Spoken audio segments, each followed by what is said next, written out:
Hello everybody, this video shows trail terrain detail from Neel Gap to Tesnatee Gap. It wound up taking us 2 nights because of health issues, one night for Arnie and the other night for me.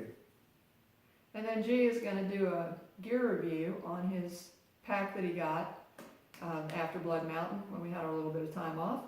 And I will say that we really tried to find him an ultralight that would fit him. 4 different outfitters. He must have, we made him walk for 30 minutes with every pack on to make sure it would stop the shoulder pain or fit him, and there was not an ultralight that we could find to fit him. So, but it is lighter than what he had, and it fits, right?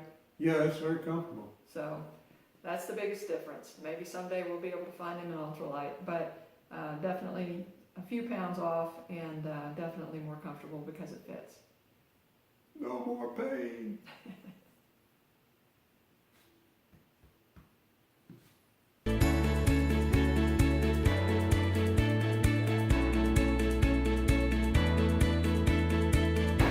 Yes, good morning. Nancy and I are here at Neel Gap, mountain crossing outfitting.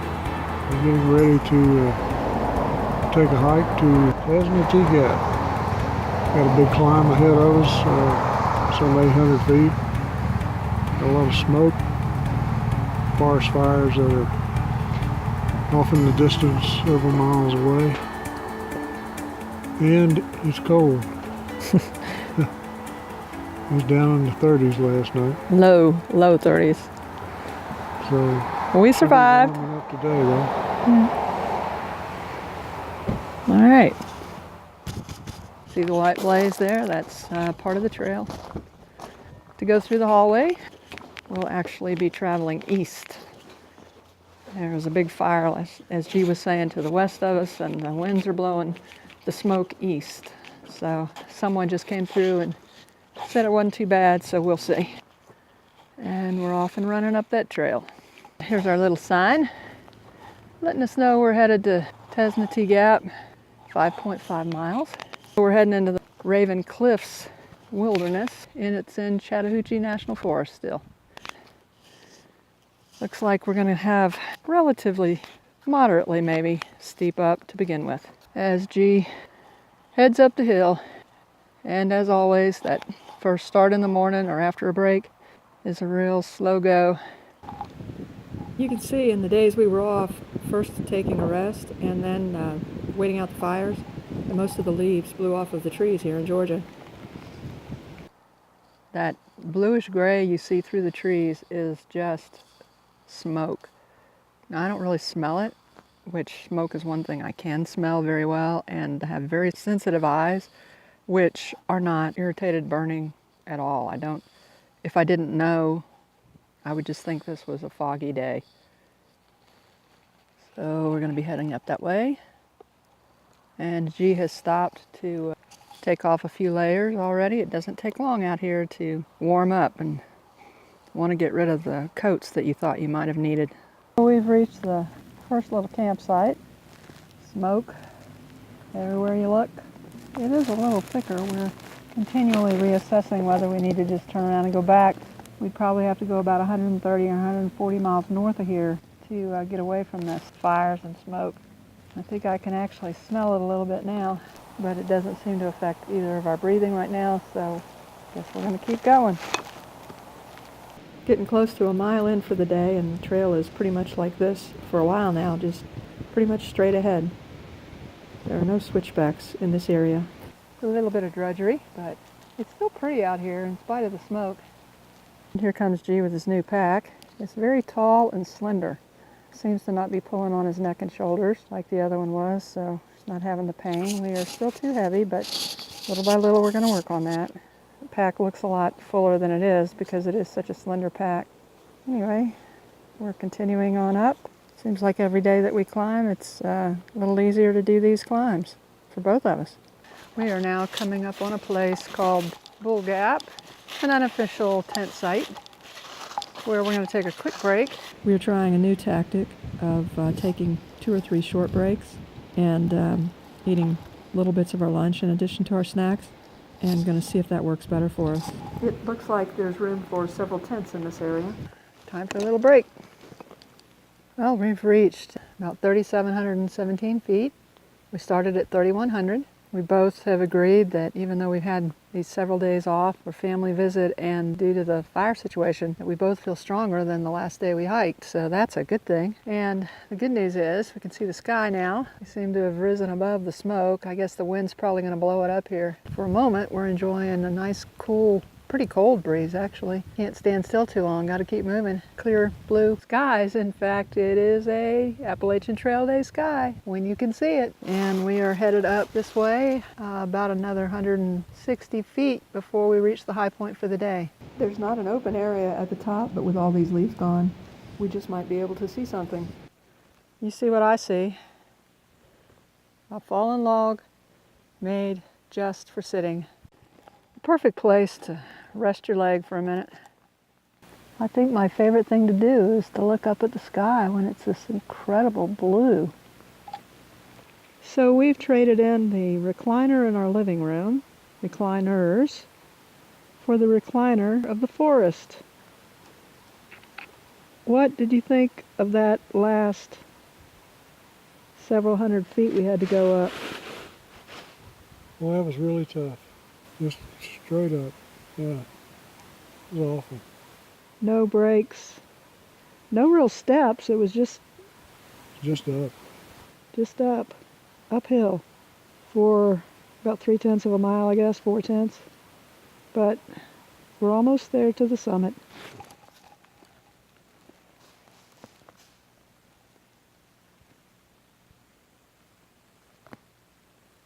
So here we are at about the high point of the day, 3,875 feet. Just saw our first squirrel.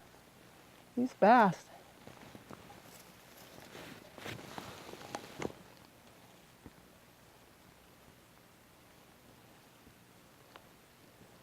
Look at him jumping.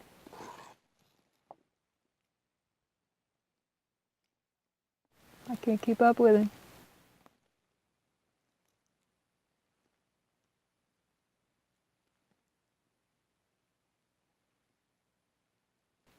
And headed down this mountain to go to the summit of Leveland Mountain. And normally, looking out over this way, you would see all the mountains that are out in the distance. And we just passed some gentlemen, some guys that had come from northbound who said that all the smoke is pretty well settled in the valleys, so you really can't see anything from any of the places that normally you would, but at least it's not bad up here right now. We'd gone down a little bit and then back up to 3832 to this cool summit. Got these nice little rocks here to sit on. You can look out to the west and see the sun. Or you can look in any other direction and see the smoke settled in the valley. That's the view today.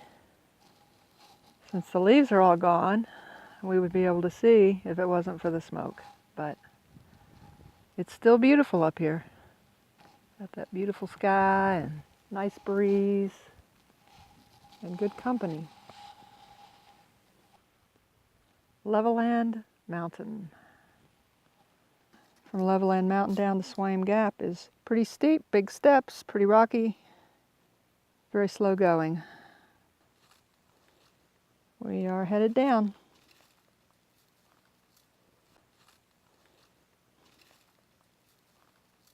Now we've reached Swaim Gap. See the shadow, the sun's behind me, the west is at my back, the east is in front. Looks like people have camped here before, so my knee and right hip are acting up. So we have decided to just go ahead and stop here for the night. We're probably going to get a pretty strong wind coming up through here. Going to go uphill another 400 again to a mountain that's supposed to have a pretty good view, kind of a minor summit. Maybe by tomorrow, mid-morning, it will, some of this smoke will have dissipated. It's definitely getting better. You can see the mountain through the trees there, which earlier today we couldn't see that, so we'll see. We stayed at Swaim Gap last night. We were breaking up camp and tearing down the tent and everything, and you can see a little bit of what we're dealing with. Big gusts of wind are coming through, and I had some cell service here. Good old T-Mobile is coming through again. Blairsville, which is down much lower than us, is 43 degrees with a wind chill of 25. So we're thinking with the elevation differences, it's probably about 35 here, and the wind chill, it's definitely at least 25. Our hands get pretty cold pretty easily. But it's not as bad as it was during the night, and we were toasty in our sleeping bags. And with all the layers of clothing we wear when we sleep, we were fine. You know, carrying all that extra weight for cold weather, it's really hard when you're hiking, but when you're in that tent in 30-degree weather with winds like this, you're really grateful that you went ahead and carried it. At least I am. The good news this morning is that all that wind seems to have blown the majority of the smoke through. The wind is kind of coming from both directions, changing and swirling around. There doesn't seem to be much smoke over there at this point that's going to have to come through. It's going to be a nice cool day for hiking. This wind usually slows down a little as the day goes on. Good morning, Nancy and I are here at Swaim's Gap. We're on our way to Tesnatee Gap. We made it about halfway yesterday. It's been a very cool night here. It's a cool morning. We're looking forward to a good day. Still got a lot of climbing to do, probably 600 feet or so. And today's our anniversary, 38 years. To my sweetie. Absolutely. All right. The first place we're headed today, which is a little over a mile from here, it's a place called Wolf Laurel Top. They call it a minor summit. We're going to work our way up there. So far we've had some uphills and downhills. The wind is continuing pretty heavy. There is a bit of a haze. Neither one of us have felt the need to take off our jackets yet, so still a little chilly. We just reached the Blue Blaze. We're at Rock Spring Gap. We've been on another one of those grueling, just kind of steady uphills. And G's about to finish making his way. Not a lot of big rocks and stuff, but it's just up, up, up, up. As we knew ahead of time, no sense in us going down there. Thanks to our Gut Hooks application that will show not only exactly where we are on their map, but also people put comments in. And the spring down here, according to one person who was here, he saw salamanders with ticks. That's how dry it was up here. So obviously no need for us to go down there. We knew that before we started out on this section, that we just had to carry whatever water we were going to need and get through back to our car in one night. We do have enough water that if we need to stop tonight, we can. We'll just have to be very frugal with it, conserve it. So we'll keep on going up, still kind of waiting to see how my hip and my knee do as the day goes on. And G is hanging in there as always. This tree across the trail, and for whatever reason, the maintainers, usually they cut them on either side, but this one's been here a very long time, 20 years or more, so they have left this log.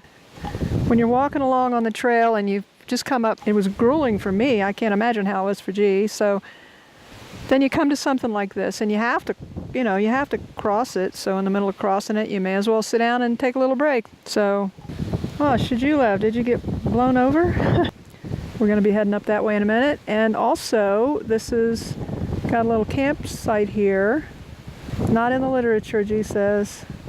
Our Gut Hooks app seems to have most of the campsites that people have made that are just there, but we've passed two so far this morning, and even Swaim Gap, they didn't mention the camping there, which is where we camped last night, so usually they have most of them in there. Beautiful sky.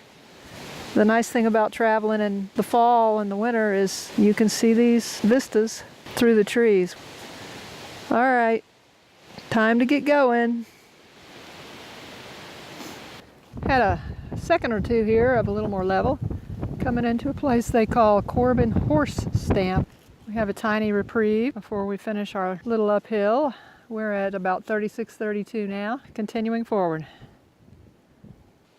And here comes G at the beginning of another 100-foot up to get to Wolf Laurel Top. We're supposed to be an open view, so we're looking forward to that. Here we are at Wolf Laurel Top, 3,763 feet up.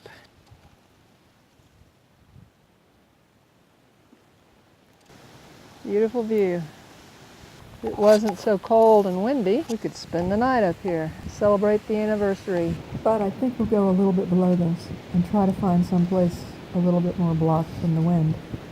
It's supposed to be even colder tonight than it was last night, probably heavier winds, so he's found himself a place to sit and relax for a few minutes and have some lunch and just enjoy this.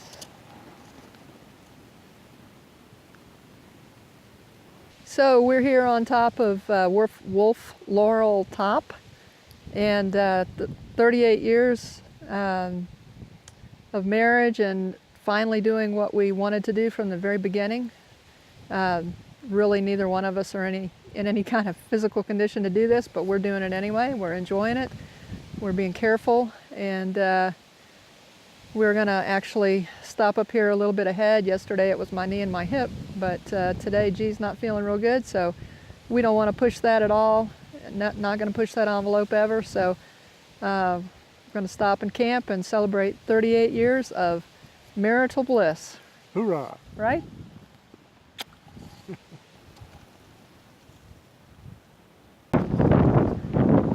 Oh, buddy, that's what you call a cold north wind coming in. We are looking due north. The wind's hitting me in the face right now, holding this camera. Trying to hold it still enough. The wind's blowing it like crazy. But what a beautiful view. We're actually going east, but northbound on the trail. Trying to find a place blocked from this wind to spend the night.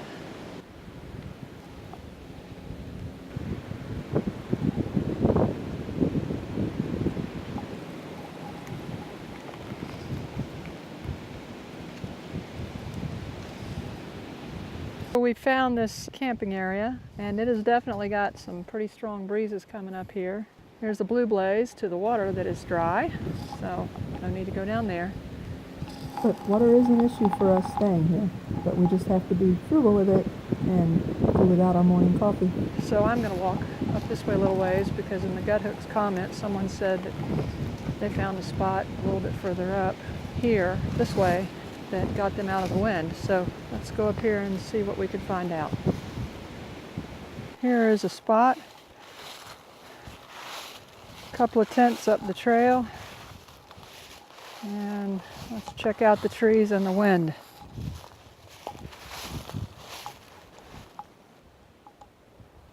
Definitely not as windy here as of now. And what we've learned is as the night goes on, that wind just gets stronger and stronger and stronger. So there's a sun, so I'd say that's west, which means north is this way. This hill and these trees are blocking a lot of the wind. So especially since we're going to be here for a while this afternoon and through the night, I would say this looks a lot better. And a little bitty forest of those gnarly little trees that I like so much. So we'll see how he responds when he gets here and has a chance to look it over for a second. Here he comes. Let's see what he says.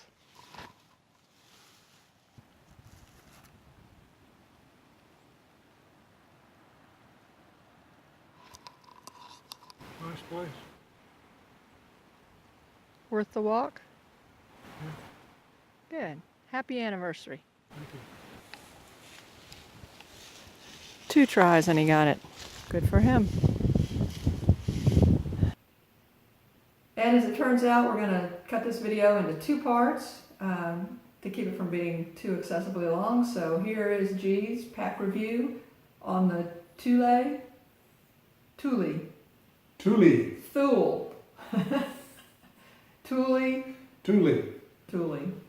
Something 75. It's not my interpretation, it's theirs, okay? Thule. The Thule something. All right. So we wanted to show you the pack that I finally decided on. We spent a lot of miles hiking in things that didn't fit and were uncomfortable. So we started looking for something that would fit. And I went to several outfitters, maybe 3 or 4. Tried on a bunch of different packs, almost everything you could think of. Tried on every single ultralight out there, hoping to find one of those. Yeah, tried all the ultralights. Didn't really work. Eventually, we had gone to this outfitter in Franklin, I think it was, and to actually get another pack. Tried it on, walked around the store for 30 minutes or so, and it wasn't really that great. And I tried on a couple of more options, and finally the salesman said, you know, well, I've got this one pack here, this might work for you. And so he brought out this one. And it's got for me, it's an unusual name. You associate the name mostly with car top carriers and bike racks and rooftop luggage and stuff like that. And it looks like it's Thule, but it's not, it's Thule. So it's a Guidepost 75. Got a good bit of room. It has a lot of adjustments. One of the things that I like about it is that this waist belt, it has this little button right here that you can push and snap off the belt. The belt is well padded. It has a metal subframe, pivots real well, and has 2 pockets on the side. We rigged this up right here because there was a lot of stuff I wanted to get to that exceeded the size of these little zippered pockets that are on each side. So we might try to make it a more permanent arrangement in the future. There's a metal spine in it that runs up through here, and the shoulder straps are on Velcro on each side, and you can adjust the width of them in between the straps in these 3 holes that are on each side. You can also slide this whole shoulder rig up and down this spine right here. The spine itself is non-removable. So by just undoing this Velcro right here where this blue strap is, you can slide this whole rig up and down on that metal spine right there to suit your own taste. And then you can set the pads on these Velcro pads to kind of space them out, whatever suits you, you know. I always had a problem with straps pulling down on these muscles coming down, trapezius muscles, I guess is what they are, coming down from your neck right here. And the other 2 packs I had really wore me out. I was constantly stopping and picking the pack up and trying to get it more weight on the hips and take some off of the shoulders. And a lot of times when I was sitting down, it wasn't just because I was out of breath. A lot of times it's just pain from my muscle carrying the weight. And this one alleviated that to a great extent. The other thing, there's a double belt here with a pull strap, which makes tightening the waist belt up a lot easier. I like that. On the back, it has a J zipper that runs down the side,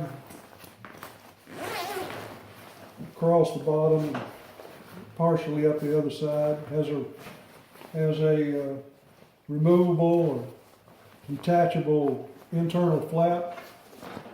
Good bit of room. Other than that, it's just a big straight tube in there. It has 2 external pockets. One of the things I didn't like as compared to Nancy's Osprey pack was the fact that these external pockets do not have any stretch material in them. So, you know, they are what they are. And when they get filled up, they're filled up. So I think I could get one more thing in there. It doesn't work. So, There's two of them. This one goes all the way to the top and has a snap up there if you want to utilize that. And then inside,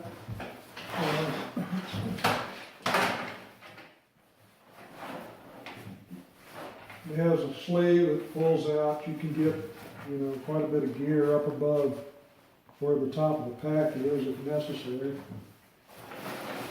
The lid, of course, is detachable, and one of the things about the lid is that it'll actually become a day pack if you take it off and turn it inside out.